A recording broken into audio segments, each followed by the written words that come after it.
On Christmas Eve in 1776, an American captain stood aboard a ship in the Atlantic and watched a British warship close in. The captain hurried below deck and gathered the papers that could be used against his men, the ship's logs, crew records, and details of their mission. One by one, he threw them into the sea, but he did not destroy everything. He kept 3 printed papers. One was his commission, proving that he had been authorized to attack British ships. Another contained his orders from the Continental Congress. The third was a large sheet of paper carrying words that had been printed only months earlier. The British boarded the vessel, seized the remaining papers, and took the crew prisoner. The captured ship was brought to Plymouth, England. Normally, papers taken from an enemy vessel were submitted to a prize court. They helped prove that a capture was legal and determined how the ship's value would be divided. Yet, the third paper did not follow the expected path. Instead, a British officer sent it to the Admiralty in London. In the accompanying records, this extraordinary object was described with 2 almost meaningless words: another paper.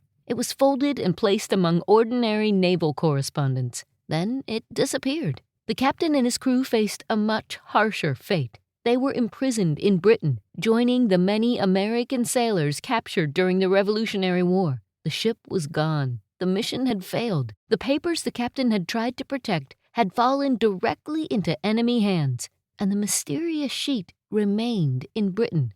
Years became decades. Decades became centuries. Governments changed. Empires rose and fell. The conflict that had placed the document in British hands became history. The folded paper stayed inside the archives, surrounded by letters from admirals and captains. No one appeared to recognize its importance. No one knew this particular copy had survived. Nearly 250 years after the capture, a retired insurance executive named Michael Skerr was volunteering at Britain's National Archives in Kew. He had spent years helping catalog correspondence from Royal Navy officers during the American Revolution. In May 2026, Skerr opened a file connected to the captured American vessel. He unfolded an aged sheet covered with 2 columns of print. At the top were the words, "Declaration by the Representatives of the United States of America." Skerr turned to his supervisor and quietly suggested that she come take a look. The paper the American captain had refused to throw into the Atlantic was a 1776 printing of the Declaration of Independence. It had been produced in Exeter, New Hampshire, just days after news of independence reached the region. Printers across the colonies had rushed to reproduce the Declaration so its words could be read publicly and carried from town to town. Only 11 copies of this particular Exeter printing are now known to survive. The one found in London is the only known copy outside the United States, and the only surviving copy of the Declaration known to have been captured through military action.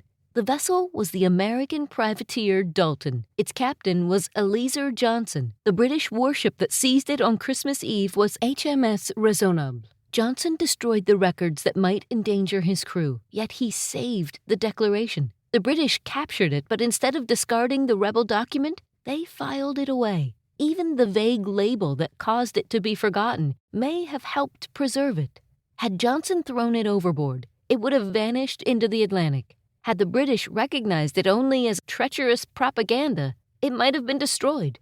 Had it passed through the ordinary prize court process, it might have been separated from the other papers, damaged or lost. Instead, a chain of choices made by enemies carried the same fragile sheet safely across 2.5 centuries.